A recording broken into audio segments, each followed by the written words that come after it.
I haven't even had any yet, and I'm already feeling silly. I'm loosey-goosey after like 5 sips, man. It didn't take long after the training session. Okay. What's up, guys? Hey, welcome to the MMA podcast. Look at the smile on this man's face. I'm smiling. I'm Alan Jouban. She's Karyn. I'm Karyn Bryant. Alan, he's an arrogant bastard today. We've gotten Alan a little hopped up on the arrogant bastard to celebrate his birthday. So cheers to you, Alan. Cheers, Jouban. Wayne. Thank you, guys. Yes. Cheers, guys. Thanks for tuning in. You know, if you've followed us for a minute now, that these liquor shows are good ones. They're good. So here's your and the thing is, here's the thing. I got you the supersized cupcake with the specialty ring because you're a big boy and it's your birthday, so I'm gonna let you have the T-Rex ring. Wow, I feel like such a big kid now. And they had bigger cakes. But this is when it comes to real dilemma when you're trying to buy sweets for a professional athlete. Because there was a bigger one that wasn't that much more, but I was like, but do I really want to give him all the calories and am I going to eat all that? Do I need to go work it off? That's what I'm saying. So I tried I think this is perfect. I thought so too. So there you go. Oh yeah, we did. Oh, we have a candle. That's okay. I don't need it. You know what's funny? That's been a theme this year. I did a cake. I went to Aroma Cafe in Tito. Nice. I love Aroma. I was going to ask where that was. It looked delicious. It's that's in Studio City on Tahunga. If you guys live in LA, that's the same place that me and Nicole, my wife, went on our first date, Aroma Cafe, and where we got engaged. So that's kind of like our little go-to spot now. And then she said, "What do you want to do for your birthday?" I was like, "Let's go on a hike." Nice. We went to Aroma Cafe. Got a facial. My wife gave me a facial. I was going to say, what you get, really? Am I looking good today? So, really, it is, yeah. I'm looking like I'm 46 years young again. So I had a good day, though. Thank you, guys. Awesome. That was sweet of y'all. Well, I thought about it, too, that when you win your fights, like, that's a champagne podcast, Then we do the right? champagne That's classy, and that's, we're something. But here's your birthday. A little less get classy a little for the birthday, arrogant that what you're bastard saying? on your birthday. So congrats. And you had the same birthday as... Shogun. Happy birthday, Shogun. Happy birthday, Shogun. Yeah. We discovered that in Brazil one year that we had the exact same age, birthday, everything. Cool. So happy and he's birthday fighting this weekend. He's on the Adelaide card. He's on this card, right? Yeah. Who's I'm working. Yeah. So I know it's a lot. I think it's another Australian guy. Exactly. Or New Zealander. So I have to. This weekend we have the tough finale, and we have UFC Adelaide. Friday and Saturday. Yeah. So we have UFC tonight on Wednesday. Then I'm in Thursday, Friday, Saturday. A lot of fight stuff to get to this week. And to be honest with you, I've been focused so much before on the Thanksgiving and all this stuff that I haven't really looked too much into the future. Like, I did get my final fight card for the tough finale. So I know what's going on. And the thing that sucks is, we haven't been doing Tough Talk. They stopped doing it a few weeks back, which just sucked because a lot of people written me, "Oh my God, it's so bummed. We don't have Tough Talk." And so it does suck because I like these competitors and I'm engaged and I am interested in what happens. And it is always kind of funny because you know what happens, but it's fun to watch it play out every week. But it does suck not having the opportunity to have those kids on and stuff. So hopefully on the finale show, we'll be able to celebrate these folks that didn't get the full treatment on Tough Talk. And are you working either of these shows Friday or Saturday? I'm working all of them. So I'm working Wednesday, Thursday, Friday, Saturday. So you're at the desk or something on Friday? Yeah. Wow, Yeah. okay. And you're doing UFC tonight on Wednesday. Yeah, which so I'm is working. Her second. I know, second I to don't last mean to be make it sad or anything, but it's her second to last UFC now before the big switch. Yeah. We were kind of talking about this before the show. So, yeah, man. Yeah, so I got busy week for you. I got real small. Yeah, cheer up. Yeah, there, I know. It is a busy week, but it's exciting. And I'm working with Kenny and Mike, and so the laughs will just keep coming. But it does suck knowing that I have a countdown to the days at Fox and knowing how many more times I'll be in there. Like, literally after this week, I'll be in the studio just one more time or something, which is really... Who's the lineup for the very last show? Do you know? Me, Kenny, and Mike, and Megan is reporting, but it's me, Kenny, and Mike at the desk. We'll be in DC. Vegas. He'll be calling the fight, I think. Okay. So we're in DC. We're in Vegas for that last fight on the 29th. I'm pretty sure DC is calling the fight. Dominic would have been doing stuff with us, but he is training, so he takes it real serious. He doesn't take the days off to come work with us on stuff when he's in a camp. Gotcha. So DC is done as far as UFC. No, I think DC will be back for UFC now this week and the 19th. Because he'll be back for UFC tonight, rather. And then he's calling fights, I believe. Gotcha. Okay. Pretty sure. Okay. I think I'm so. absorbing. Ellen's already... I don't know why I like to know all this stuff. But then, there's a lot, I'm thinking about your schedule because It's a UFC lot. tonight on Wednesday. There's Yeah. a fight on Friday. There's a fight on Right. Saturday. There's weigh-ins before those Right. days. So there's weigh-ins and then and the end of the year, and then Exactly. So I go to More. Milwaukee. I'm coming to you in a couple of weeks. Oh, it's a Milwaukee card, yeah. Yeah, that Milwaukee Fox card Should be is cold coming as up. shit, No huh? kidding. Yeah, right. Oh, and she's like anti-cold. Yeah, I am. Last year I was looking back at, they have those like a year ago thing and it had the picture of me going to Winnipeg. And again, like Winnipeg in December, so yeah, now I get to go to Milwaukee. Yeah. A place I've been before, which was actually pretty cool, but I think I was there in like August or something. So I have a feeling I'm gonna have a very different experience. Yeah, it'll be chilly, but you can turn the heat up in your room all you I want. know. I know that's your thing. You know that will be it. So listen, Alan, even though it was your birthday, there were other things going on this weekend, Yes. such as fights. And we have a fork for you, so anytime you feel like you need to dig into I'll your dig in. Cool. So We get into Chuck and Tito. we'll start with Chuck and Tito. Okay. I thought you were going to be able to come to the fight. You didn't come. You ended up watching at home. But what is... I was watching pay-per-view. Yeah. What's your... Just like everyone else. Just like everybody else. Paid the dollars for the paper. Gave my credit card number. Yes, you did. Or whatever yes, you do. you did. Whatever, however that works. What did you think? Oh man, how long do we have? I know it's No, I know. hard to talk about. It Yeah, actually it's. is kinda hard to talk about. I mean, my overall thoughts on the fight was, it was sad. It was a mixture of emotion because initially seeing Chuck came out, and I said this on my story on Instagram. Mm-hmm. I was sitting here like a little kid. I had my computer in front of me and I was watching it. And at first I wasn't that excited. And then Karyn actually got me very excited because she called me up and she goes, "Hey, me and Wade are going to the fight. Yeah. Are you coming?" And I was like, "I'm not sure." She's like, "It's going to be like a reunion. I'm sure all the old school MMA Right, people will be there." right, And I was like, "You know right. what? Go to the forum, see Chuck and Tito fight for a Right. third time. All the old homies are there. Let me look into it." And then it just didn't happen. Seeing Chuck come out of the gate, I mean, out of the walkout, Yep. I was like, damn. I got those jitters that I used to Yes. get because, like, certain fighters, Anderson Silva, Chuck Liddell, certain people, me personally, give me this feeling where I'm just, like, excited. I'm like, oh, man, these are the people that I used to look up Right. to, that I used to idolize. And I got that emotion back. So I got really excited for the fight. And then as soon as the bell rang and I saw Chuck's movement, and it just looked tired. It looked Yeah. slow. It looked a little hesitant. It didn't look sharp at all. Right. And I knew it was bad news. And you could see Tito testing the waters and kind of tipping his toes in there and thinking, okay, I don't want to get caught, but I don't feel like something's coming. So overall, without getting too deep into it right away, it was exciting at first, but then it quickly was a realization that this wasn't going to be a good night. Or, I don't want to say that. I don't want to take anything away from Tito, but it wasn't going to be a good night if you're a Chuck fan or you want to see people fight in their prime. And this guy was not in his prime that night.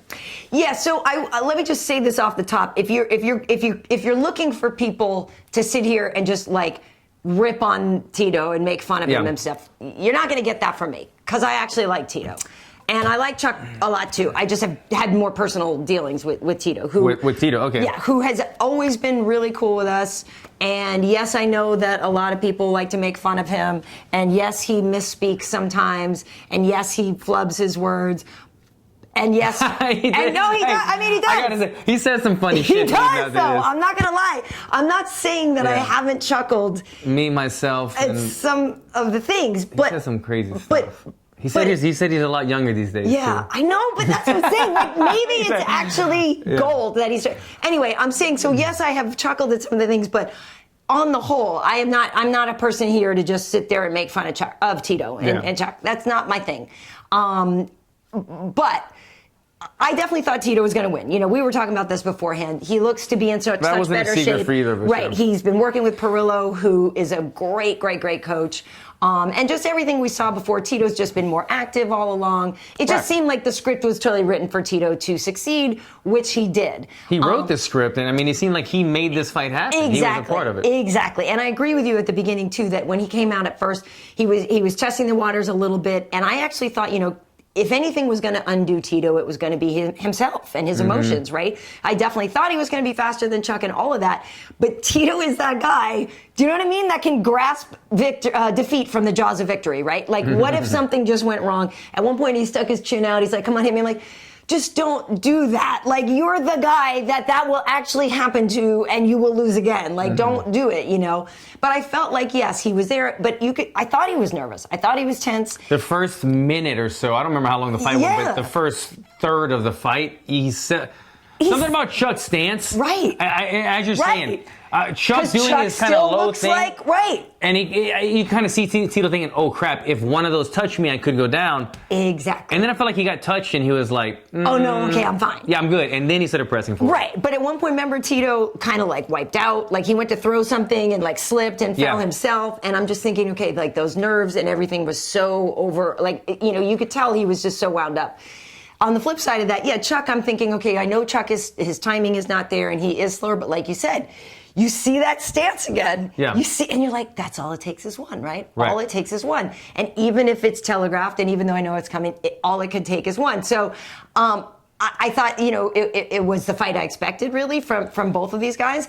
But same as you, when they started walking out. But the finish you expected? Yeah, I mean, expected you a really knockout. kind of thought that as well? Yeah. Okay. But it was the same thing as you. It was like, they started walking out, and like part of you is like, you know, the realist in you is like, I know it's not the same, and I know it's not. You and start all thinking sudden, with you your were heart like, and your emotions. But damn, the blue shorts. Yeah, the blue shorts. You know, like the stance, like it was like a mirage. It kind of. I was like, look at this guy. He's about to do this shit again, and he's about to. And then it was just slower.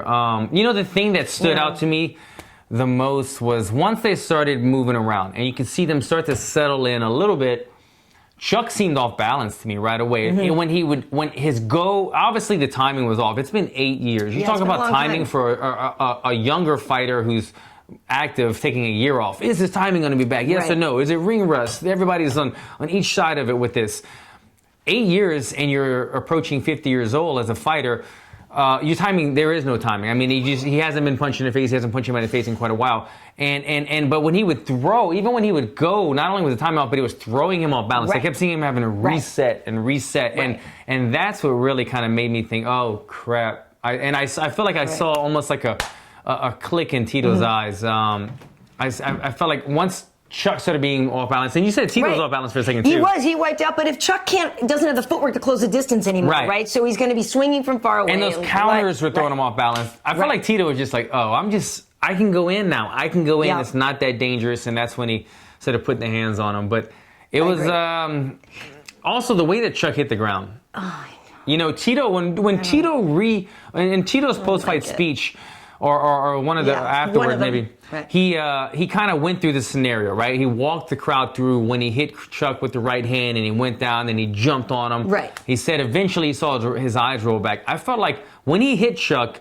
I wasn't sure how Chuck was going to respond, but the way that Chuck hit the ground like a pancake, it was... When you just crumble, right? He crumbled. He wasn't out on his feet, but when he hit the mat, he was gone. He was gone. And then a couple more came in. But when he hit the mat, I realized, Jesus, we don't want to see Chuck get hit anymore. He's not the man that he used to be, fighter-wise.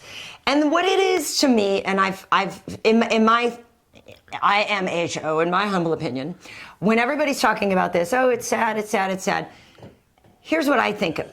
I think the reason it makes us sad is not because we're looking at Chuck and we're looking at Tito and we're saying, they got old, that makes me sad. We got old, which is making us sad. Oh, do you know what I'm saying? We're sad because we see our own mortality and our own aging by watching them fight, right? Because how many people are like, holy crap, back in the day when Chuck and Tito, they were my favorite guys. That was the time. That was the best time for MMA. That was the heyday. You were living your dream, right? You were a 20-something dude, right? Or whatever. You were like out at the club. Like they were, for a lot of people, their peak was the best time of a lot of people's lives. And the fact that now that it's passed, you see them as old guys and you're like, wait a minute, if they've aged, I've aged. It's our own mortality that makes us sad when we look at these kind of fights. That's what I think. That was some deep shit, Karyn. hold on real quick. I'm going to pour a little out for the homies that can't be here. No, I'm actually not going to waste it, and that's my floor. I'm the one who has to clean it. Why would There's actually a lot of truth. That was very interesting. There's a lot of truth in what you're saying because think about Chuck Liddell. You know, I think we grew up on Chuck and Tito. Everybody that's old school. Remember the billboards everywhere, like Tito's face on the billboard, and it was UFC Annihilation. Like they had the names of the events, and they were still named and badass. And Chuck was the guy. When you think back, he was the first kind of star that the UFC had. You know, in terms of making it to the mainstream. Yeah, crossing over, exactly. Crossing over. Yep. Chuck was the guy that we had that was going to go on HBO Entourage and have movie parts. He was the guy that was going to cross over and do commercials and do TV. And it was a face. I mean, obviously he looks the part. The mohawk, the tattoos. Yeah. He fought the way that you wanted to see people fight. He was the toughest guy alive still. And so we really, you know, it drew to our emotions. So again, going back to what you're saying, seeing this guy, and age had caught up with him. Age had caught up with both of them, but Tito was still a little bit young. You know, Tito was about 5 years, to put it in perspective. I think Chuck is about 48, 49. I think so, and Tito's 43, 42 or 43. So he's got some years less on him, less miles on him than Chuck does, and he's an active fighter. Yeah. You take 8 years off. That makes a big difference. Think about Mike Tyson. Think about Mike Tyson. Mike Tyson wasn't the best boxer in the world. He had his flaws, but he immortalized what you want to see in a heavyweight type guy. If Mike Tyson tried to come back today, I think he's like 51, 52. Yeah. You don't want to see Mike Tyson come back today, and we didn't want to see Chuck come back. We got the emotions. I'm sure if I saw Mike Tyson walking down, you'd be like, oh my God, I'm watching Mike Tyson walk out again. But then we wouldn't see the exact same performance. And the same thing happened with Chuck Liddell. I'm glad they made a little money. At the end of the day, one of my friends texted me last night and he was like, I'm devastated. He was kind of like emotional about it. And I go, I get it, man. I'm there too. At the end of the day, he got knocked out or whatever, knocked down, knocked out, or whatever you want to call it. He's going to get up. He's cool. He's fine. He's going to have his health still. They made a little bit of money. Right. As long as he doesn't move forward and continue this as a career, then I'm fine with it. Get a little payday. Tito got his redemption, if you want to call it that. Chuck made a little money, tested the waters. I hope he realizes now the waters are too deep for him, and he moves on. Yeah, I agree with you. Disclosed price fees were that Chuck made $250,000, and that Tito made $200,000. Those are the purses aside from the pay-per-view. Those are what they said. Yeah, I mean, I don't know what they sold pay-per-view. I was trying to find that information. I couldn't find it yet. I know attendance was 7,839 or something. So the forum wasn't that full. They did cut to cover the time. 7,000 was attendance. Yeah, so they did have to cover the time. And the forum holds what, 12, 15? Something, but I remember they said something like, because Oscar didn't go to the post-fight press conference. Oscar. But Oscar did put an Instagram post up from like the looks of the inside of the limo. It's just not a good look for the promoter to for the first time for all this to bail. And being on the topic of like people somewhat diminishing what they have done earlier in their career, as I hope Chuck doesn't continue to do. He's got this legacy. He built it. He earned it. He worked hard for it. Don't continue to fight and diminish your legacy. Oscar, bro, like you were an amazing fighter, one of my favorite fighters, but I don't love you as a promoter, man. You don't know how to pronounce Chuck Liddell. It's Chuck Liddell. Not Liddell. It's been Chuck Liddell for 15 years, 20 years. It's not Liddell. It's not like when you think about MMA, these are the only two names that are relevant. Like, what are you talking about, bro? These guys have been retired for 8 years. Like you don't show up for the post-fight. Oscar. Alan's really good when he's been drinking. It gets under my skin when you don't have passion for the sport, and it was very evident. You know, I always say like when people get on the microphone after a fight, that's the time you got to sell yourself. But if it's disingenuous, if it's not real, people will smell you out in a heartbeat. And Oscar, I felt like you was smelt out very fast. That you didn't know anything about MMA. You were trying to make a quick buck, try to test new waters. I get that you're new in this world. But you have to do your homework. So moving forward, if you're going to continue in MMA, please do your homework to make us MMA fans feel like you respect the sport as well. Agreed. Okay, Agreed. Cool. Seriously, when Tito afterwards said that he did, we have the whole post-fight press conference up. Tito did say the words, "I'm done." Like he did say that he was done fighting and he wants to be on the promotion side. He also did say the words, "We want to continue to promote you" or whatever. Right. Do you know anything? Is he tied in with Oscar? Okay. I think he's working with Oscar and he's working on the promotion side of it. I didn't like what he said in the ring afterwards, telling Chuck, "Oh, we still want you to fight, though." Like, no. And he was like, but not in the main event. Yeah, I get it. Like, I get that you're paying respect to your opponent. All respect is due to Chuck. But I don't think he needs to fight anymore. I think we're good. I think we're good on that. I will say, on the whole, unfortunately, I was a bit underwhelmed with some of the fights. I mean, they had some veterans like Gleison Tebow and Efrain Escudero. Yes, that was a good. That wasn't bad. And actually, I thought the Deron Winn Tom Lawlor fight was entertaining. Deron Winn, people know is DC. I'm back and forth to that one. Well, here's the thing. DC, he works with DC. He's part of DC's camp. We saw him as a coach on The Ultimate Fighter and stuff. And if you guys saw in the ring after, Luis Pena was there with him and DC. What I liked about the Deron Winn fight, it is kind of funny watching like one of DC's guys like fight just like a mini DC or whatever. Oh my God, thank you. Okay, yeah. I'm so hoping you're about to go where I think you're going. For sure. I did think the first round Tom Lawlor just received everything. Like Tom didn't really put any output in the first round, and then he warmed up and he gave a little bit more. But to me that was the most entertaining fight. I don't know, the Gleison Tebow Escudero one was okay. Yeah. But I'll say that it was entertaining. It was entertaining just kind of seeing what was going on. Yeah. I was let down by time. I'm putting my words in, putting my words in my mouth. I don't know. I had a couple of beers. He's whatever. getting drunk I'm getting drunk is what's happening. But what I'm trying to say is before the fight, I saw Tom Lawlor came out with lip singing that song. Yes. And I thought that was epic. He's so funny. I was loving that. He was bringing a piece of the WWE in with him. And I was feeling it. And I tweeted, I go, win or lose, he just won me over. Yeah. But damn it, if the fight that he fought did not win me over. He didn't do anything. He did nothing. And Tom Lawlor, I thought the entrance was phenomenal, man. I love it, and I love how you were trying to sell the fight, the co-main events, the real fight that people want to see during the presser and everything. But I need to see more output, man. I mean, if you're going to dabble in both worlds, you have to at least do more MMA because you were kind of focusing a little bit more. Not to come down on you, but he was focusing a little bit more on selling the fight than actual fighting. He didn't, like you said, there was no output. It was all Winn. Yep. Was it Winn? Yep. Winn, I mean, he is all DC. It's like he grew up having a picture of DC on his wall, and he's like, I'm gonna fight like him. I'm gonna talk like him. He came out and he was like that DC kind of like chin up, kind of like back, and kind of like pawing with the lead hand. Yeah. He got on the mic. He's like, what's up? Let's go.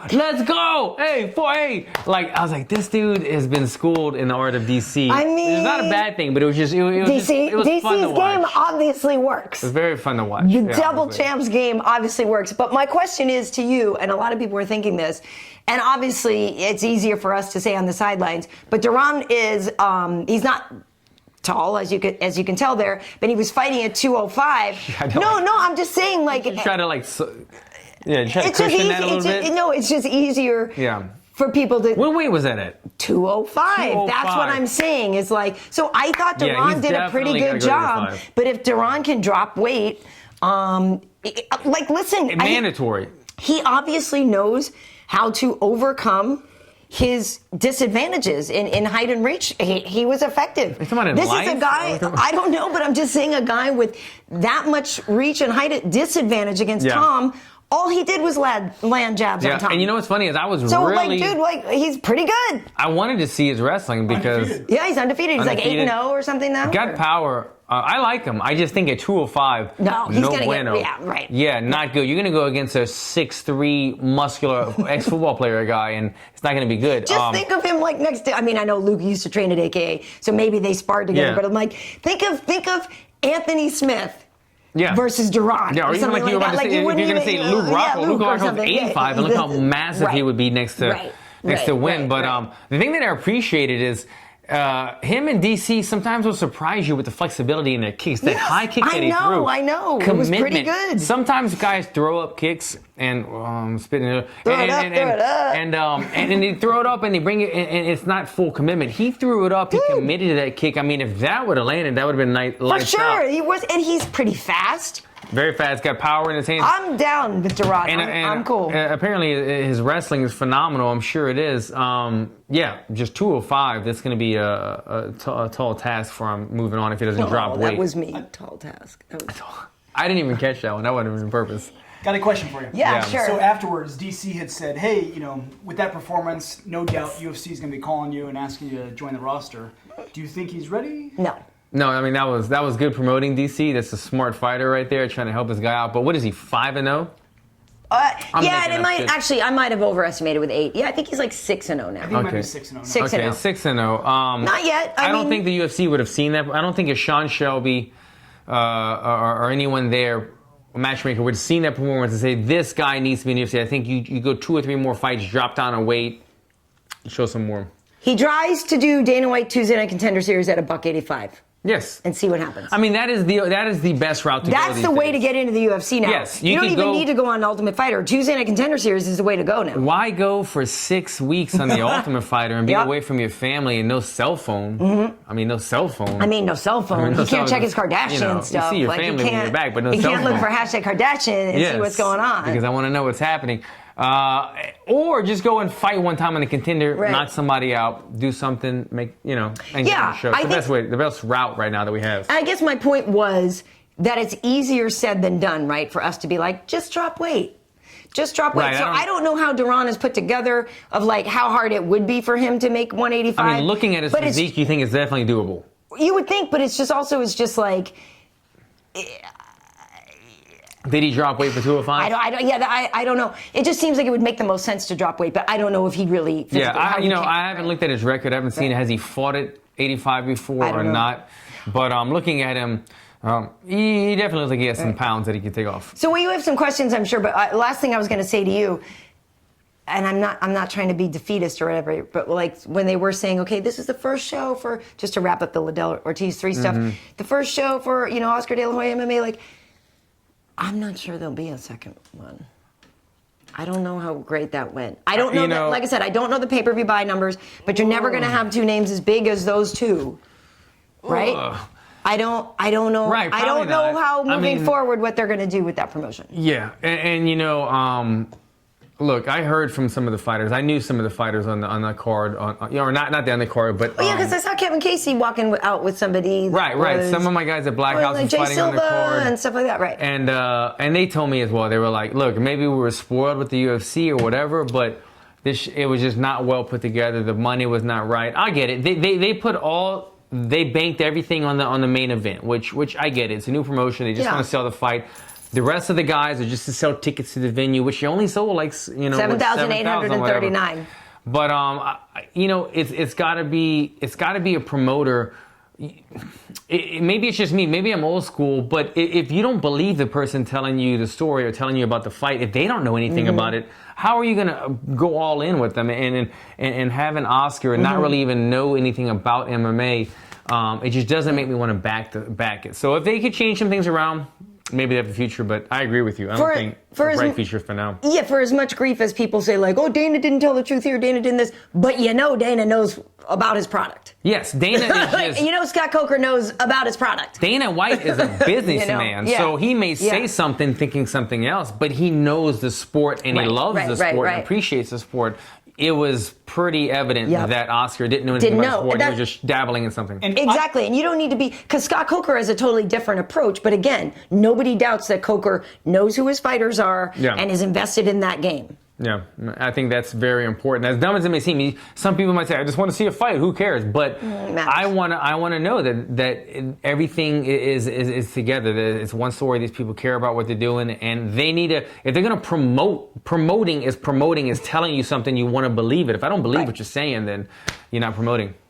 For me, from a logistics standpoint, when Tito's here doing his celebration, trying to celebrate, he's been doing this for years. The damn commission. That pissed me off. I'm glad you brought that up too. Like, what the hell? Has the commission never seen a Tito Ortiz fight? He does the same victory dance thing every single time. He digs the grave. Yeah. Drag the body. And we're looking forward to that part. I'm like, hell yeah, here it comes. They thought he was about to go full Khabib. When he started after he dug the grave and he started crawling, they were diving on him. And exactly. I was like, let him do his damn victory. He earned it. He just got the win. This is what he's always done his whole career. And you have 3 people on him trying to prevent him. That's somebody not knowing their fighter and not briefing people to go, look, if this dude wins, give him some space. Yeah, that was annoying. And because not only for Tito, which I'm like, that's bull that Tito didn't get that moment. We didn't get that moment. Like, as a fight fan, I enjoy that thing. Like, I know some people think it's stupid and ridiculous. I'm not one of them. I like it. I like end zone celebrations in football, and I like grave diggers in MMA. Like, I like it. I'm down it's with fun. that too. It's part of the game. By the way, I don't want to get off topic. We're wrapping this Chuck Liddell thing up anyway. Patriots did win yesterday. Yes, they did. Yeah, I wasn't asking that because the Saints are kind of wrapping things up. Saints are pretty good. The Saints are pretty good. Did they bring group end zone dances back? Yes, I heard there's a rule now that they said now you can celebrate again. Because every touchdown is like about the group celebration. Right, yeah. And I remember when that was taken out years back. Yeah, which sucked. It's funny though how people are on that. Like, I definitely understand the like, act like you've been here before approach of like, don't celebrate like everything. But meanwhile, you know how freaking hard it is to score a touchdown in the NFL? Like, let the guy have a celebration. Like, And if it makes the crowd happy and they buy another beer because they're just having a good time, exactly. who cares? And then you get the dance set low. I'm all about it. Right. I think it's fun. one thing to spike a ball in your face because I scored on you. It's another thing to just take a group picture with my friends and have fun. But I've noticed that this season, everybody's taking the group celebration things to another level. So apparently, there was actually, it's funny. I should check my emails because I get all the like official stuff. Yeah. But yeah, there was a ruling about that where I guess they're not going to give them such a hard time about it anymore. I'm all apparently for it. not because they're like all over it. It's fun. It's choreographed and everything. It's fun. Okay, we got some questions. Yes. We do. And one last thing on Liddell Ortiz. Okay. Yeah. That was Jean LaBelle's. Yeah, Judo Jean. Jean LaBelle's last night of reffing and stuff. Yes. He officially retired. So Judo Jean. I'm just gonna keep my mouth shut on this one because I've had some beers. Again, this goes into the same subject as love when people do something in their career, but when they kind of diminish it later on. Much respect to Judo. He was a legend. Judo Jean. Not my favorite judge referee. Sorry. Say it again. Judo Jean. Judo Jean. Thank you. You are loved. Thank you for helping me out. Some of us. Did he ref one of your fights? Just a lot of fights. He's had some iffy scorings in the last 10 years probably. All right, let's get to He's a fun character. Is there any questions on Liddell Ortiz before we move on? We have a few things. One, CKO Gaming is wishing you a happy birthday from Louisiana. Hey, what is it? CKO? Louisiana. Louisiana. CKO Gaming. What's up? How do I say it though? Louisiana. Like, there's no way you guys say Louisiana. How do you guys say it? No, Louisiana. Yeah, Louisiana. You do? You don't just say Louisiana? I can say Louisiana. Louisiana. You definitely say New Orleans, not New Orleans. It's New Orleans. It's New Orleans. It's Lafayette. What is that weird stuff you get from the back of the gas station that you eat? Boudin. That's good stuff. Fried boudin. You know about that. Fried booty. CKO, right? CKO. Where are you from, CKO? But it's boudin. Boudin. And that's sausage? Karyn, it's simply pig intestines that you stuff a bunch of meat and rice and then you fry it or boil it or steam it or however you want to do it. Sounds delicious for all you vegans out there. As a guy from Colorado, I'll say it looked kind of nasty. Does it have gravy or anything? It was pretty good. From the man who eats like Rocky Mountain oysters, if he says it's nasty. Rocky Mountain oysters. You know what that is, right? No, what's that? It's a bull testicle. Really? They call them Rocky Mountain oysters. Rocky Mountain oysters. I was going to say, wait, this Don't ever order Rocky Mountain oysters if you see it on the menu. I thought they were Rocky chicken Mountain fingers, and I was only told afterwards, hey, how'd you like that Rocky Mountain oyster? And You I was ate bull scared. testicles. I've never eaten that. You don't That's want a fear to. factor thing. don't- you Did you don't- try it? Hell no. That sounds fun. I'll try it once. I would try it. It tastes like a chicken finger. Chicken finger? They deep fry it and batter it. Yeah. But it's just a thought of it. I'm going to recuse myself from the conversation about balls. I would try. Although try Ryan those eats things once. boudin, you can handle it. Recusing myself from the conversation CKO. about sausage and balls. What do we have here? Everybody asked 3 times. He really wants to know. Qassam Ali. Alan, have you ever thought about bodybuilding? Getting into bodybuilding. Have you seen my body? Apparently you have. Alan, will you please take your shirt off? In other words, right? I'm going to take that as a compliment. Well, yeah, I mean, you've modeled and stuff, so it wouldn't be a far stretch. I guess it wouldn't be too much of a stretch for somebody like me to do, what is it, like? Fitness modeling. Yes. Yeah, fitness. Physique, whatever. fitness type stuff. Yeah. But it's just not really for me. You know, I started off a quick little background on me. When I was like a kid, I was super skinny. And then I lived next to a health club. So I used to vacuum the floor and they would let me work out at a early age. So I was able to like put on a little muscle, but I would have been bony skinny. But I was all about that young curls for girls. That's all I cared about, you know? But now, once I found fighting, I'm like, I just don't have any interest in it all. I'm like, if this doesn't make me better at something in life, it doesn't make me better at fighting, functional training, then I don't even care. So I appreciate the compliment. But yeah, no, bodybuilding wouldn't be for me. Nothing against bodybuilders, but for me, like I said, fighting, it's like everything I do now, I'm like, how would this help my squeeze? How would this help my punch? If it's not doing it, I don't care. Well, I think it's also, Nicole shared your old Equinox picture the other day. His wife, Alan did an Equinox ad with all your trophies behind, you're all cut up and shredded. They were cheerleading trophies. It was good. Yeah. That was Stephen Klein that did that was a good ad campaign. It was a good It was good. They paid me good for it. As Luke Rockwell would say, business is good. Business, right? Any more questions here before we move on to Beijing stuff? There was someone asking, how do you think your Muay Thai would stand up to Ponzinibbio? Ooh, Santiago. That was a good fight a couple weeks ago. Yeah, interesting. I think I'm more of a Muay Thai stylist. I think Ponzinibbio, he obviously uses the full range or full arsenal, but he's a bit more of a boxer. He is. Ponzinibbio he has a really good jab, good power in his right hand. He doesn't kick that much. Doesn't throw that many kicks. Yeah. So yes, that's kind of my point. I think I would be more the kicker, he'd be more the puncher. And the one thing that I was noticing about Ponzinibbio, the elbows as well would play a big part. He turns his punches over, which I really appreciate because I was just on the phone with my boxing coach earlier, and I'm always working on a proper punch. It should be thumb down, elbow up. If you're really over-exaggerating, throwing full power into it. And Ponzinibbio, you watch a snapshot of some of his fights, and he's doing that. He's thumb down, elbow up, and he's turning it over the right way, so he's been taught the right way. So he's a good boxer. I give him a lot of credit. What I like about him, too, is he seems to always get, just the right range. Yeah. So that literally everything is there, right where the power, he seems to really have a great sense of awareness in there. And I think that comes with confidence from power, because once you know that if I land A to B, then you're going to go to sleep, then you always want to kind of be right in that range and test it, because a lot of people, they go all the way in, all the way out, but staying in that fight range is kind of like the Well, you have to trust your chin, too. Trust your chin, trust your power, exactly. Trust your defense. That's it. Yeah, okay, so... And to answer your questions, the CKO gaming, they're out of Lafayette. Oh, you're out of Lafayette? What's up, man? Stand up. Shout out to you guys. I'll be home for... Are you going home for Christmas, Going Alan? home for Christmas. Going duck hunting. You are going duck hunting? What do you kill them with? Hunting and we just killed another arrogant bastard. We're gonna be eating duck gumbo for sure. Duck gumbo. So your friend Robin, she made a duck gumbo video the other day. He has this one friend, Robin.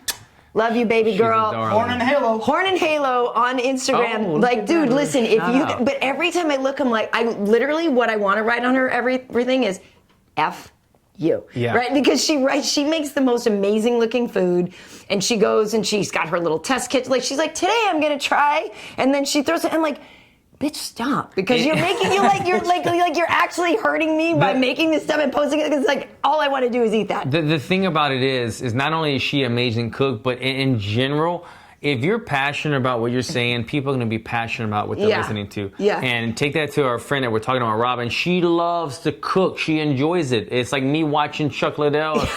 She loves her life. She loves what she's doing. And so the viewers are like, man, that looks damn good. When somebody's talking about, look at us, look at the gravy on this thing, and they're showing it on their phone, you're watching it on Instagram, like, God damn, that looks good. Anthony Bourdain used to do that. Yes. Anthony Bourdain would talk about spicy food and cold beer, and literally me and Nicole would go to Thai Town at 12 o'clock at night and go try, because it would invite you in. You would want to try it. It would inspire me. No, she has made a lot of FU recipes where I'm just like, don't eat. And meanwhile, I'm always like, you can't eat that kind of stuff. FU. Yeah. But when are you coming to town? You know what I mean? Because she'll come over your house and start making. You can't eat that every day unless you live in Louisiana. No. We'll make sure Robin will see this and she'll be all excited for us. But yes, any more questions? She's such a cool girl.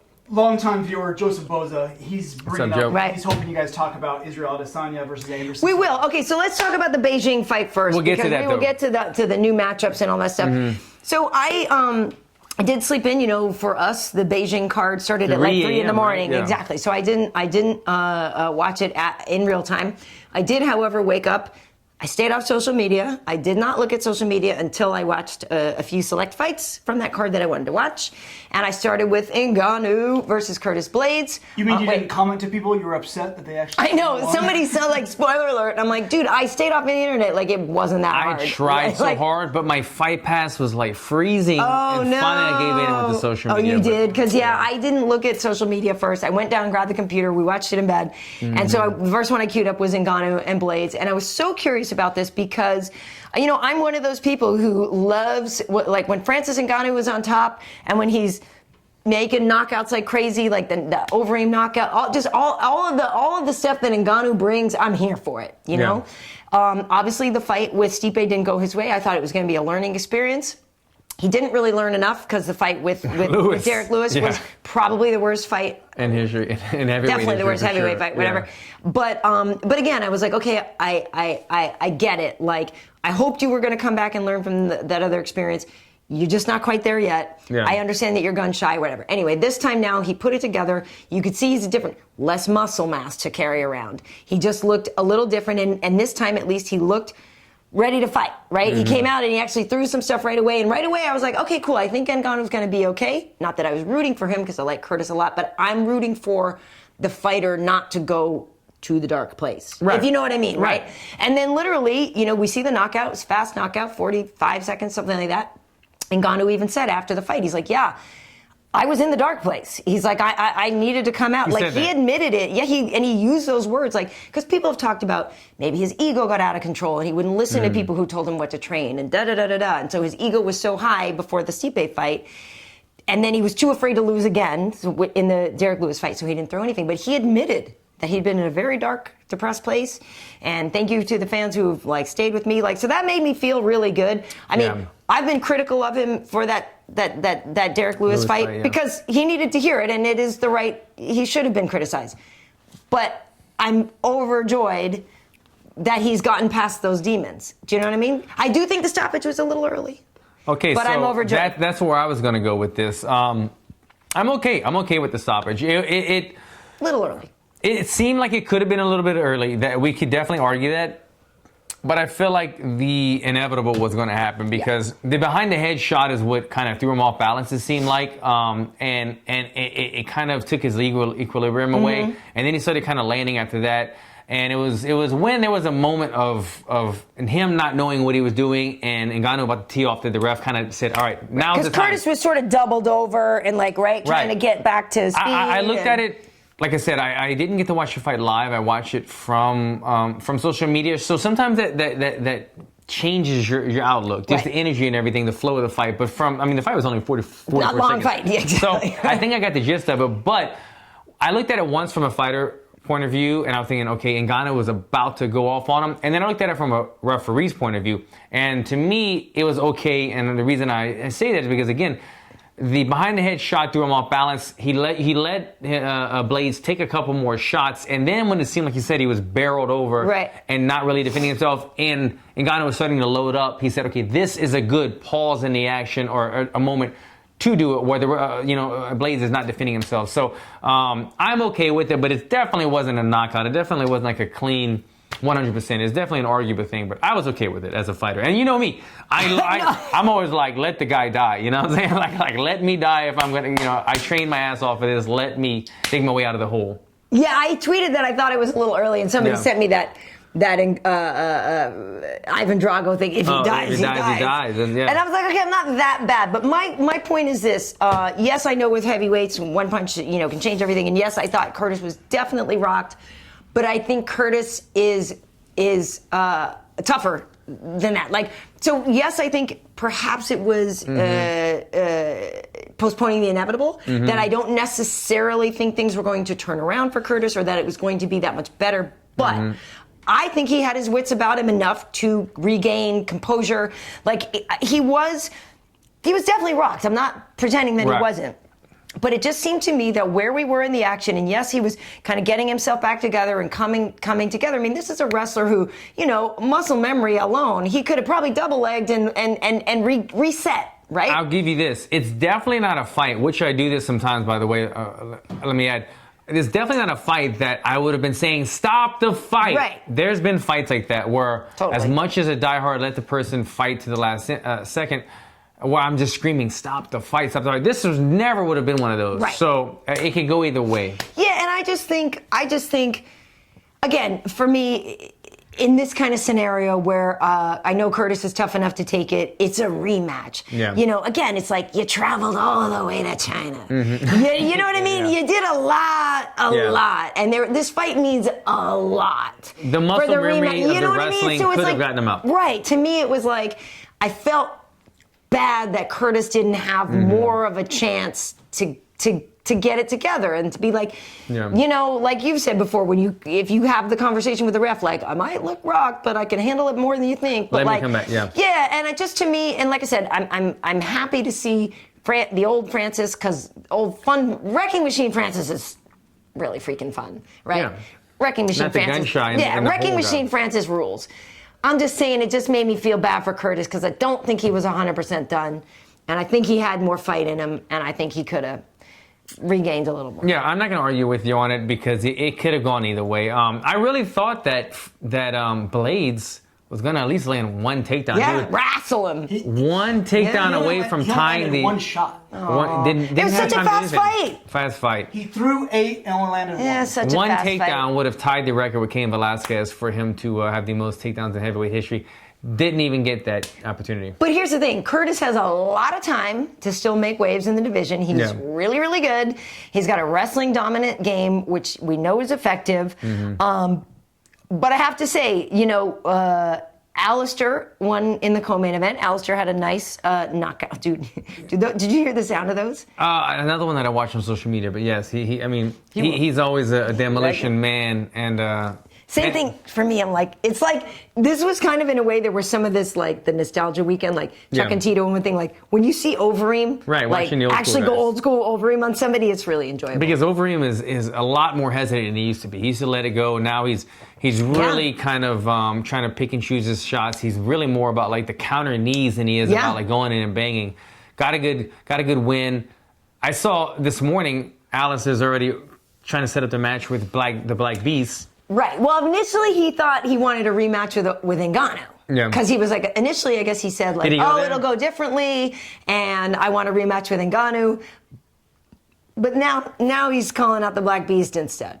I think it's a smarter fight to call it. The Black It Beast. is. He said something about like a technician versus a brawler. Right. Yeah, I think he backpedaled a little on the And you're talking about Ngannou two different. You're rematch. talking about a guy that you're talking about a race car in terms of speed and a. Oh, I thought you said the race card. I was No, like, no, no, He no, didn't race call card. anybody racist. No. It wasn't like a In terms of speed, you're talking a about race car. Ngannou, who's a race car, and, Yeah. and the Black Beast, who's a sedan with some The flow masters on it. You know but what he's I'm got saying? great speakers. Yeah, I mean, it's a real fun he ride. got some torque and That's where you everything, go but- for right. So what do you want to do for Overeem next? So right, so here's Stipe still Yeah. without a fight, right? We know Stipe and Alistair actually fought, and Alistair almost had Stipe out at the beginning. Remember, there was like he either had him, he had Stipe down, and I think he was and they ground and went for a pounding him, guillotine and they almost possibly. choked him out, right? So. Yeah. That actually, I personally wouldn't necessarily hate a Stipe Overeem rematch. Stipe is the guy right now without a fight. If he's looking to stay active, and while DC might be This doing is what I'm other saying, things, because yes. Stipe keeps talking about DC. I just don't think that's going to happen right now. Right. I think Stipe should just start to think about these other fights that are completely, logical, make sense. Fans will be happy to see them. I mean, because Stipe's so darn good that I'll watch him fight whomever, but obviously he can only fight a top few people. Right, and he can go and beat Overeem and continue that And momentum stay- to or- guarantee a fight with whoever the champion Or is. if it's Overeem DC gets or his not. revenge. Yeah. You never know. Never Because know. also Junior is fighting, right? So there's JDS fighting, and they were talking You know about who maybe could be an that, interesting so- one is Volkov. Right. The Russian who was beating the hell out of the Black Beast until the last second of the fight, and he got caught with that knee. If Volkov had not thrown that knee, and Kenny Johnson was telling me, I was thinking, no knees, I know no you have knees. the same coach. He threw the knee, he ate a right hand by the Black Beast. Change your future. The Black Beast is now fighting at Madison Square Garden against DC. That could have been Volkov, and who knows how? I think DC still would have taken Volkov down, but it would have changed his future. So Volkov won 99% of that fight and got caught at the end. That's the fight game. Right. Moving forward, you can't really look at that fight with a black eye in terms of taking his stock down, Volkov, because he did so well against the Black Beast. Maybe. Even though he come off of a loss, give him a guy coming off of a win like Alistair Overeem. Could be an interesting fight. And it would probably be a predominantly stand-up fight as well. Right, or I'm thinking I can't remember if Volkov and Blaydes already fought or something like that. You know what I mean? Like, I'm not sure if they fought because Curtis either. is really good. Like I said, like Yeah. I'm actually less stressed out for Curtis because he's still got plenty of time. You know what I Right. mean? And a lot of these guys, And still evolving. Right, heavyweight's the oldest division, average age. Guys like Alistair and you know they're older or whatever. So I'm really not worried about Curtis. But I do think it was a little bit early at the stoppage. Yeah. Also, want to give a shout out to Kevin Holland. Okay, so Kevin Holland Didn't see this fight. is like kind of our MMA. I don't want to call him our pet because that's rude. Mm-hmm. But Kevin Holland is a guy that we have come to like, and we're kind of taking him under our little Why is MMA that? Heat wing. This is why, Alan. You know, Alan, because you've heard me off camera complain about people who are bad at interviews, right? Okay, yeah. Right. And he's we won't name names. right. When I met Kevin Holland for the UFC show in August here in LA, I was like, wait, what? He was such a breath of fresh air, Yeah. such a pleasant surprise, such a fun personality. And then he went three rounds with Thiago Santos and didn't get murdered. You know what I mean? He didn't win, but he didn't get murdered. Didn't have a good strategy. He's playing too much jiu-jitsu. A lot, yeah. But a lot of people get murdered by Thiago Maheta, Yeah. right? So he didn't. He Really didn't- murdered. Really murdered. And he didn't. But anyway, it was just like, you just never know what you're going to get, right? Sometimes Yeah. you roll up to somebody with a microphone and you think they're going to be great and they're boring.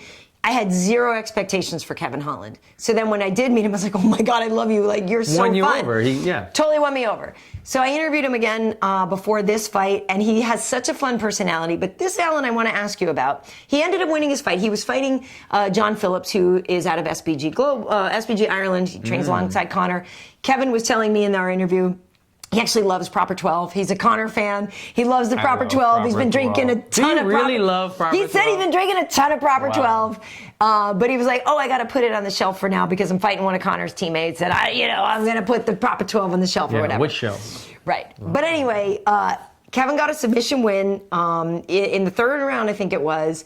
He's fun. But here's my thing, Alan. He is basically, he fights at 185. Yeah. He said this was the first time in his life he had ever done strength and conditioning training. And I go, dude, what? Yeah, he's a lanky guy. I said, what are you talking about? You've never done strength and conditioning. He's like, yeah, I didn't really need it, or I didn't think it added to my game, or whatever. And I thought that was crazy because he's this kind of a lean, skinny guy.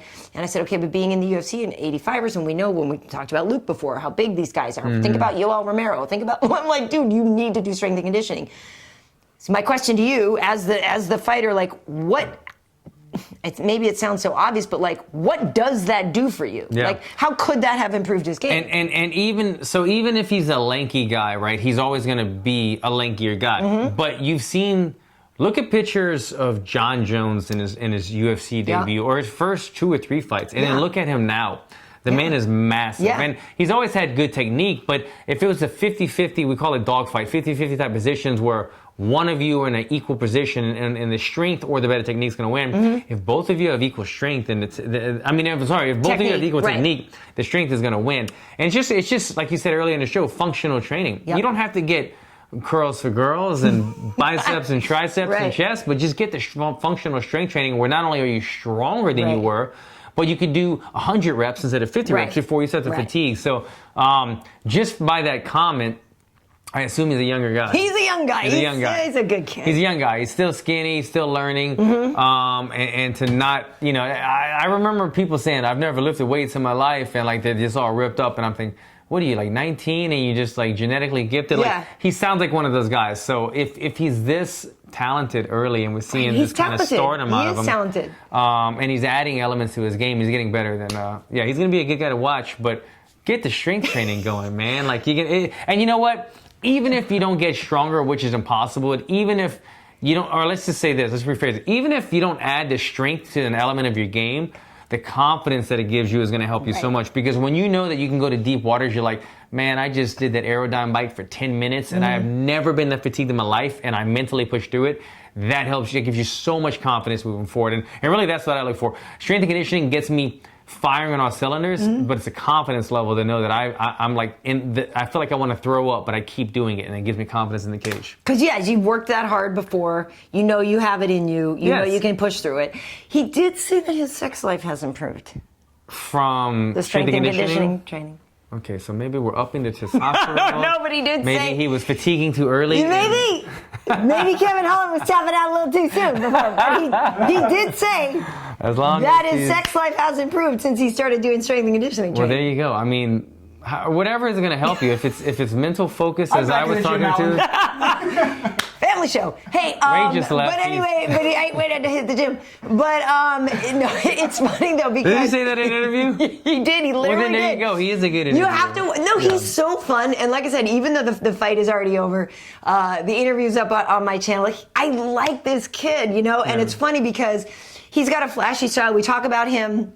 And here's whoever was asking before about Israel Adesanya and Anderson Silva.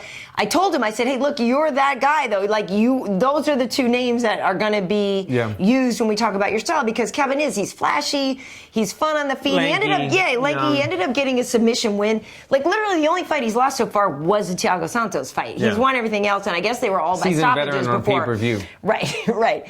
But so I like him. I think he's a fun kid to watch. But it's weird because when I do see him and he's so skinny, I'm like, are you sure you don't want to be a 70? I don't know, but we'll see if his body, like he gets those man muscles, like you said. John Jones totally filled out and is a different person, a beast now, than who we saw earlier.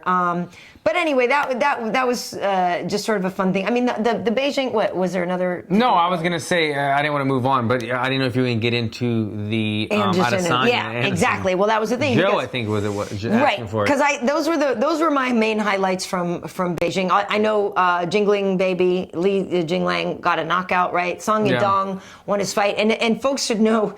I was actually, when we were doing UFC Now, when we were talking about Song Yadong a couple of weeks ago, I was telling them, I actually interviewed Song Yadong, I think it was 2012 or 2014. The 35er. Right, all the way back. He was literally in mainland China. He was fighting for this organization called RUF that we were working with. And so I have like stuff that goes way back with Song Yadong, Wang Guan, a bunch of these young Asian fighters. He was lying about his age to get pro fights. Yeah, because he's only like 20 now, which is crazy.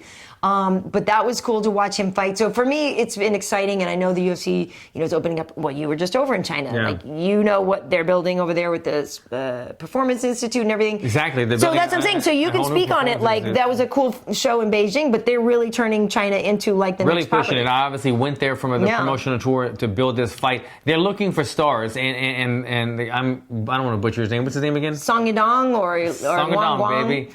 Or the Leech. The Leech. Leech is kind of the big name there, to be honest, right now. That's all they care about. I am a welterweight. He's a welterweight, so that might have been part of the reason. Right. But he's got the most fights. Song Yadong doesn't have as many fights, so the Leech is kind of the face of the. He's fun. And you look at guys like Dan Hardy, who progressed so fast in their career because they were a face for that region of the sport. So they're trying to build. They're looking for stars.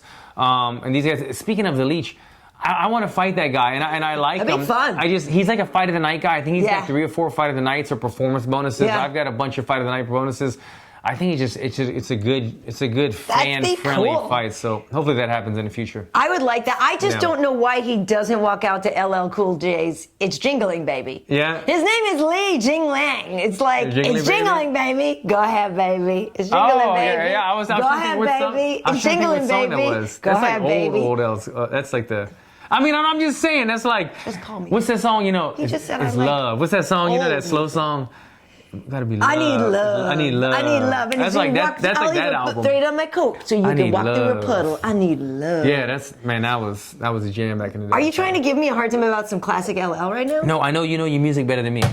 I'm just saying, I don't. LL Cool J is. He's dope. I'm just saying, I had the album. I Need Love. I was jamming I Need Love on the way to school. Jingling, baby. Go ahead, baby. That is. I love me some LL. The ladies love Cool James. That is true. And then he does he always does this thing too. He's like, he does that and the lick lip. That's what I was just gonna do. Hey, I got respect for him. I mean, I've always liked LL, but somebody broke into his house and he beat the hell out of him and sent him to the hospital. That's dope. That's dope. That's what's up. Beating people down. Okay, so Adesanya and Anderson, if I'm being 100% honest, my first reaction is, I like both of those fighters so much, and we all know what Anderson means and who Anderson is. And Anderson, to me, represents like one of the all-time greats, one of the pillars, one of the Mount Rushmore faces, one of the dudes. Right. I feel like this was something that Adesanya kind of manifested. I feel like he might have kind of shared this on his Instagram and kind of talked about the fight. But do you like it? And he's getting rewarded. I don't like it. I don't hate it, though. This is the thing. Anderson, as we talked about the Chuck and the Tito type guys, right. Don't diminish what you've built. You're one of my favorite. You were my favorite fighter of all time, Anderson Silva, in his prime. Anderson Silva that's still continuing. I have respect that he's still continuing to fight at his age. But, the guy that was the best martial artist in the world to a guy that's 1-5 in his last 6 fights, you're taking away the mystique about it. So the thing about this fight that is not too scary, first of all, I think Adesanya is just a young, sharp, hungry kid, and he will get the win. With that said, it's stylistically not too dangerous of a fight for Anderson in terms of they both have like a trick you type tic-tac style. You know what I mean? Like, I'm going to go, you're going to go, I'm going to show some flashy stuff. And so we don't really have to worry too much, I wouldn't think about takedowns or grappling or somebody like a guy powering in. Right. It's going to be more of a rangy kind of It's a kickboxing fight. It's a kickboxing fight at range against 2 very tall, lanky, high-level kickboxers. So that I'm intrigued about. I want to see what happens in terms of that. But to see Anderson Silva still taking these tough fights against these young guys when he should be retired, I don't love that part. Yeah, for me, there is an interest in the master and grasshopper, fighting each other, right? Like, so there is a real interest in me seeing the legend fighting the new version of the legend, right? I was going to say, it's Anderson Silva fighting himself 10 years ago. Right. So that is intriguing to me because Anderson has always said, like, oh, I'd like to fight myself, right? So maybe the closest we'll come to that. Yeah. I mean, here's the thing. I guess for me, even if Adesanya were to lose, no shame, right? I lost to Anderson Silva. But now you have a future prospect. What do we? Yeah. Right. I don't think they're thinking that though. I'm just saying, if Adesanya lost, I don't think there's a lot of shame in it. And it's the master beats the student. Yeah. If it's the other way around, what does he I'm gain? sad. Yeah. You know what I mean? Because yes, Adesanya can be like, haha, I have bested the master who everybody compares me to or whatever. And to me, it would just be like, yeah, Anderson, that's you 15 years ago. You can't fight you for 15 years. Like to me, it just, and I'm not saying I can't say Anderson would lose. The guy, even still, when you see Anderson on his worst days on these fights recently that he may have lost, there's still those flashes of like, holy crap. Yeah. When you're great, you still have flashes of greatness. And DC said, he said Jones was the most dynamic and somebody else was the most power. But he said when DC, although he dominated Anderson Silva, he goes, Anderson Silva, he was just like, what the hell is happening? He said Anderson Silva was the smartest fighter that ever fought. And so I think we will see flashes of that. And we'll see a technical battle. I hope it doesn't go downhill for him. I don't want to see Anderson get knocked out by a young guy that he doesn't need to be fighting. I think he needs to be fighting the older guys that just kind of make more sense if he wants to or just fight. Don't. Or just don't. And that's the thing. And that's the thing, Alan, is that I feel like if the day comes when I was like, Wade and I have had a talk, Alan. Yeah. You shouldn't fight anymore. You'll be like, well, but that's not your call, right? Right. So I can't tell you to stop. You can't be like, KB, don't host no more shows. I'd be like, what do you mean? You know what I mean? It's not for us to say. Right. And if you're somewhat of a journeyman or, you know what, I can't do it in the UFC anymore, but I can go to Japan and make a little money, or I can do this. Anderson Silva has cemented his name in the record books. He has made money to probably not have to work another day in his life. He doesn't need these fights. He does it because he's a sportsman through and through. He's got so much heart.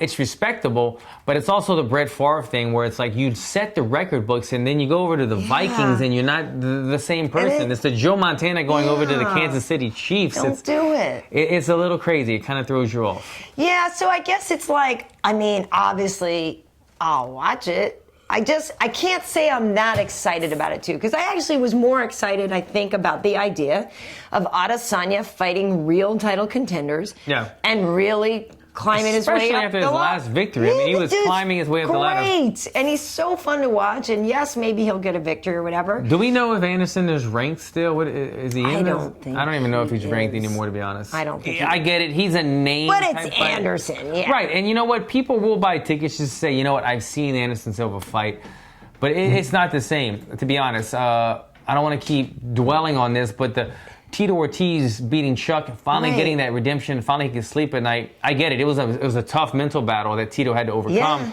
But it's not the same beating him 8 years later. Well, and literally, that was what one of the things I was saying that night was because people were like, "Oh, how did Chuck even get cleared for this? Right? How did the commission even do it?" And I was like, "Well, in my mind, anyway. I don't know if this is factual or not, but I thought, well, at least he's fighting somebody close to his age, right? So if Chuck or Tito, either one of them, walked in there in the age of 40-something." And they said, I'm fighting a 25-year-old. John Jones. Right, I'm fighting. Yeah. Then they might have been like, but since they're fighting, so that's my thing. Where is, like, with Anderson and Israel, that does then bring you that question, right? Because there is a bigger age difference. And to me, I don't think Anderson has lost the same amount of steps, as Chuck has or whatever. But I think the age difference in that case then does start to make you think.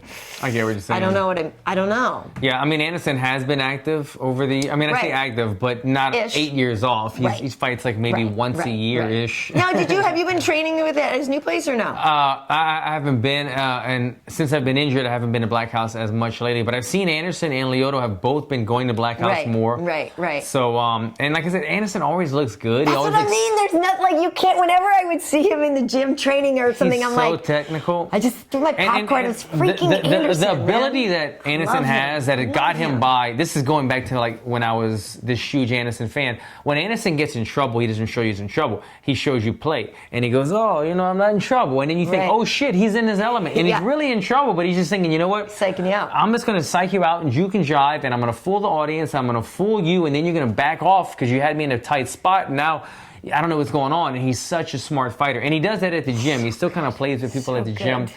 Hopefully he'll have that ability in the fight.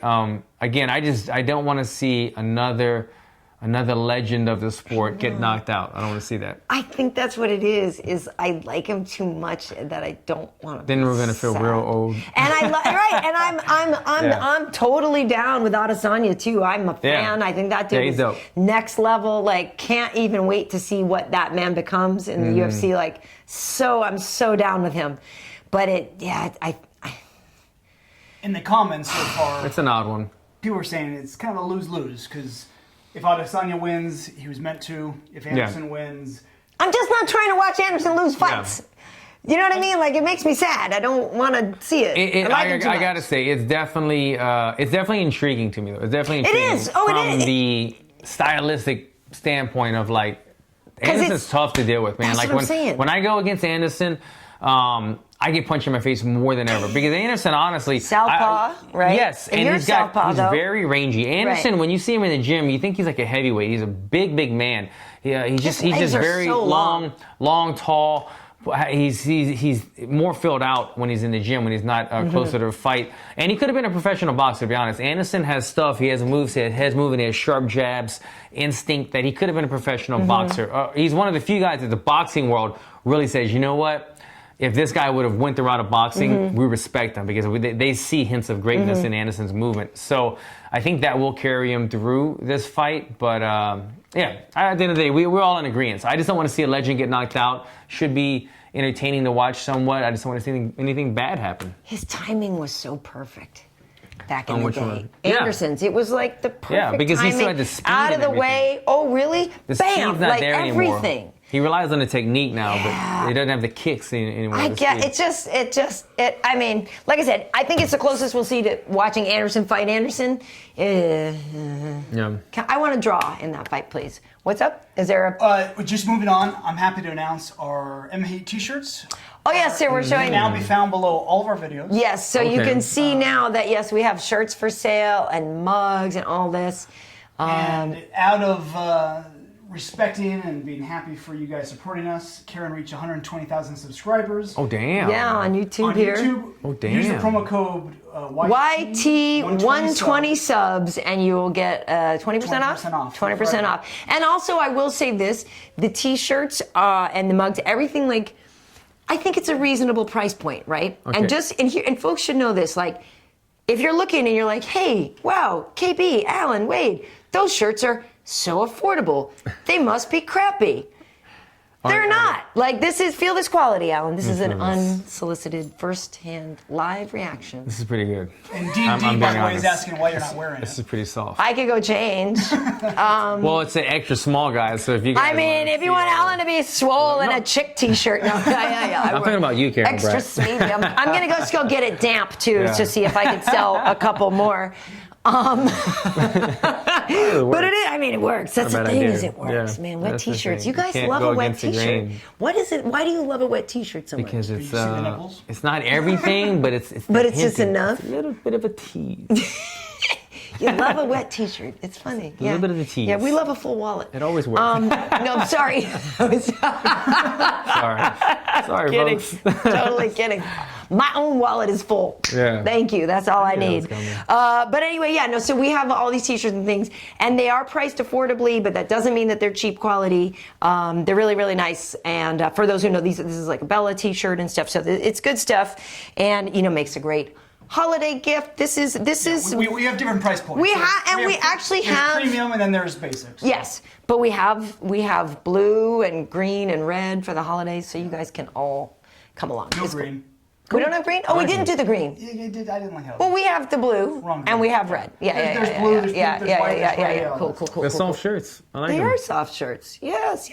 Good So- sleep. we gotta good- get some Alan Jouban. good I know, we sleeping need some shirts. Brahma stuff. Yeah, good Do we, sleeping shirts. what's that? So good sleeping shirts. But best What's- of all, it appears below every YouTube video. So yes, you guys can That's see what them. I was gonna say there. Like, Wade is so hyped up on this. I'm telling you. Anytime YouTube gives him a little bit of a reward, Totally. A new button! a new button. That's so funny. Click, click, click, click, click. Guys, I programmed a new button! That's hilarious, She dude. knows Cool. me well. Oh my Cool. God. Hey, so do we have any questions here? It's so funny. Hi, Harmony. goodness. Alan's biggest fan is here too, Harmony the pup. Any questions here? She's like, when are we gonna eat that cake? I know. I think you Not answered too most much. of them. All right. Got cool. it. Okay. Cool. We'll wrap it up for you So folks. yeah, so you, Alan, are ramping up. Like you said, you were at Black House today. Where are we, like, in terms of you feeling 100% like Yeah. you used to before you ever had the injury? Like, where do you stand on that? Yeah, I'm feeling good. I'm back to wrestling, back to doing just about everything. I'm just kind of doing, I was telling you earlier, like I have to kind of swallow my pride. I'm still at the point where I'm a couple weeks out from just going live and sparring. So everything I'm doing, I'm just kind of telling my partner, look, let's not do anything stupid. Let's Right. just flow 80% kind of thing, which is kind of hard to do as a fighter because it's almost like saying like be delicate with me. But it's just being smart. I'm a smarter fighter. That I think that'll be almost like my montage, my thing when I come back is, people know me as the guy that's battle tested. I go through the wars. I've got fight of the nights, whatever.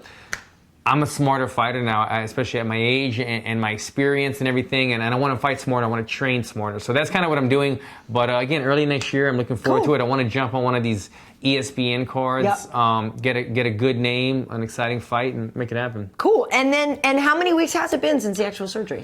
I guess it was September 4th, so whatever that is. October 4th, November 4th. So you're about what? 8 3 or weeks, 4. 9, 12 weeks, or 9 weeks or so. Something like that. 11 weeks. You see, I'm not even going to try to do any math Anyway. right now, but it's been a minute. But but it does. It's funny because obviously I want you to come back and be back to normal, but I'm like, a neck injury. Take your Like, time, yeah. please don't hurry yourself back. I don't please, think anything will happen before March, to be honest. I feel Okay. like I could try to do something in February if I wanted, but I think I'll take December to just make sure I'm feeling good. Yeah. Start the new year off right, and then maybe like giving myself a little more time. Something in March. right. ESPN, good name. And like we said, Weidman had the same surgery, and obviously Weidman came back to form. So Yeah, man, I didn't even know. Watching the show, the fights with Tito and Chuck, Tito Ortiz had a triple disc replacement in his neck. I had a single. Tito Ortiz had a triple plus a fusion in the lower back. right. I mean, I was aware of the He's had a fusion, lot but I of didn't realize stuff, he had yeah. a triple in the neck. So A lot. he's been through a lot, man. He deserves this retirement. He deserves this victory. We didn't love to see Chuck get knocked out, but to know how much toll this has put on Tito's body. Yeah. I mean, he's been through a tremendous amount of injuries throughout his career. For sure. All right, cool. Well, like I said, Wednesday, it is the second to last UFC tonight. Make sure and watch, guys. Which sucks. Or DVR. Like I did. You know, I mean, it's like, it's not, the last show, it won't be modeling. If anything, you know, maybe we'll do some shots before. No, we won't do shots before the show. I'm sure you guys are start getting like pretty goofy. Yeah, I mean, and the thing is yeah, we have a lot of fun there. Like, that's really the thing that I'll miss is, you know, we have a great time there. Our crew is fantastic. You know, the people on my production team, like the people that work on the UFC stuff at Fox are really cool people. You know, we love what we do. We try to give the best product we can. And it's going to be interesting to see what happens with it as we go forward and how the property is treated and valued. Because I know everybody that I worked with over at Fox really valued what we were working on. So it means a lot. But anyway, I have UFC tonight. And then Thursday, I will have a weigh-in show for the tough finale. Friday, we'll have a tough finale. We'll have a weigh-in show for the Adelaide. You know, we kind of merge it all together. So it'll be fun. So Wednesday through Saturday night, you can find me over at FS1. On Instagram, you can find me at KB Heat. On Twitter, Karyn Bryant. YouTube, Karyn Bryant, all that. Also, we look for MMA Heat across all the board, too. Yeah, Alan Jouban, social media and YouTube channel as well, guys. All right, so now we're going to be class and we won't jam it in his face, but he's going to eat his birthday. Hope you guys enjoyed it. Time to get a little fat, but we'll do some work after. Not a big deal. Harmony, I got you too, baby. I got you, baby. She love you.